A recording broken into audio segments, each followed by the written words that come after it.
Olá pessoal, tudo bem? Eu sou o estudante de engenharia do Centro Universitário Inavan, Matheus Alexandre Guedes, e eu e meus colegas hoje vamos apresentar para vocês a respeito da solução da função quadrática, ou também conhecida função de segundo grau. Bom, para solucionarmos uma função quadrática ou de segundo grau, existem duas formas possíveis que apresentaremos a seguir. Porém, antes de entrarmos nesses métodos, precisamos retomar um pouco o conceito de raiz de uma função, pois para solucionar uma função, basicamente precisamos encontrar sua raiz. Bom, para encontrarmos a raiz de uma função quadrática, existem dois métodos, a fórmula de Bhaskara e a soma e produto. Mas antes de explicarmos melhor esses métodos para vocês, precisamos retomar outros conceitos importantes para isso, que são os termos de uma função, ou o coeficiente angular, o coeficiente linear e o termo independente. Como a função quadrática de segundo grau é definida por y igual a x ao quadrado mais bx mais c, temos que o a é conhecido como coeficiente angular, aquele que multiplica o x ao quadrado. O b é conhecido como coeficiente linear, aquele que multiplica só o x, sem um expoente. E o c é conhecido como termo independente, que é aquele que não multiplica nenhum x. Claro, vai lembrar também que se o x é sem expoente, o expoente na verdade é 1. Alguns detalhes muito importantes são que o c ou o b podem não existir, então considera-se que eles serão iguais a zero.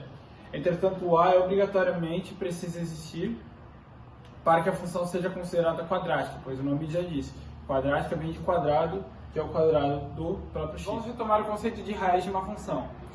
Basicamente, a raiz de uma função é o valor que a incógnita, popularmente conhecida como x, precisa ter para que essa função se iguale a zero. Vamos a um exemplo para entendermos um pouco melhor. Aqui temos uma função, f de x igual a 2x menos 2. Notem que x é a incógnita. Se x for igual a 1, f de x igual a zero, porque 2 vezes 1, 2, menos 2, 0. Então, podemos dizer que 1 é a raiz de f de x. Agora vou falar da tão temida fórmula de Bhaskara, que é o primeiro método. Consiste em menos b mais ou menos a raiz de delta dividido por 2a.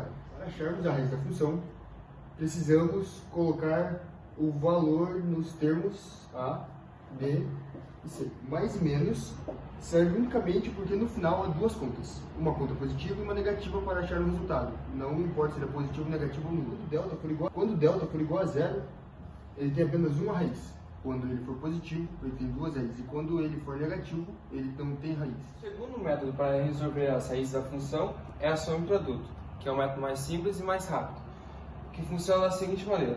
Os dois valores que somados resultam em menos b sobre a e os dois valores que multiplicados resultam em c sobre a são os valores da raiz da função. Bom pessoal, para deixar tudo isso mais claro, vamos a um exemplo.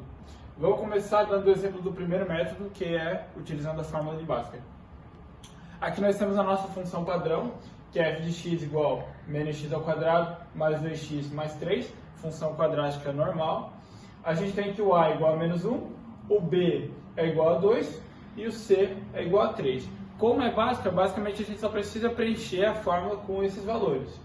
Então, aqui já preenchido nós temos que o x, ou seja, as raízes, é igual a menos 2 mais ou menos raiz quadrada de 2 ao quadrado menos 4 vezes menos 1 vezes 3 dividido por 2 vezes menos 1, que ficaria igual a menos 2 mais ou menos 4 dividido por menos 2, que ficaria igual a, considerando o sinal de mais, ou positivo, ficaria igual a menos 1 a primeira raiz, considerando o sinal de menos negativo, ficaria igual a 3. A segunda raiz. Vamos para um exemplo de soma e produto, onde a raiz 1 mais a raiz 2 é igual a menos b sobre a, que resulta no 2. E a raiz 1 vezes a raiz 2 resulta no c sobre a, que significa menos 3. Podemos perceber que menos 1 mais 3 é igual a 2, e que menos 1 vezes 3 é igual a menos 3. Onde usamos a mesma função do exemplo anterior, podemos perceber que é a mesma raiz da função.